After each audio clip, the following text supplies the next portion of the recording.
الله تعالى وبركاته. فتحية للجميع، تحية للجنة المنظمة، تحية للسيد الرئيس السيد المدير.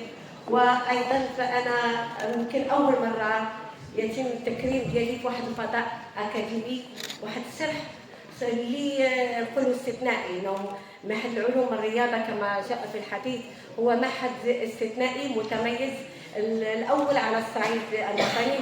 وانا افتخر ان كنت اول صحفيه رياضيه واكرم هنا في هذا الفضاء من طرف المعهد الاول على الصعيد الوطني، فهذا شرف مزدوج. وانا اقول لكم شكرا للجميع.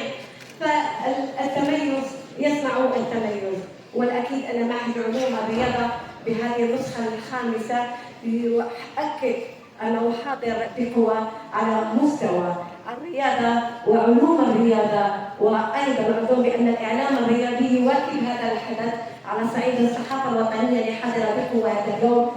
فشكرا لكم. وان كان عندي التزام مهني مع الساعه الخامسه، لا كنت ان نبقى معكم 3 ايام كامله، ولكن انا سعيده جدا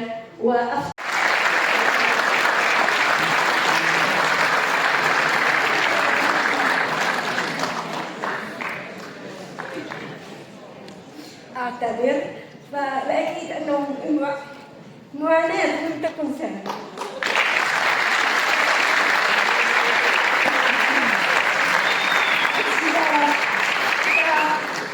بكلمات كان فيها تعبير حقيقي مشاعر جياشة، لأنه واو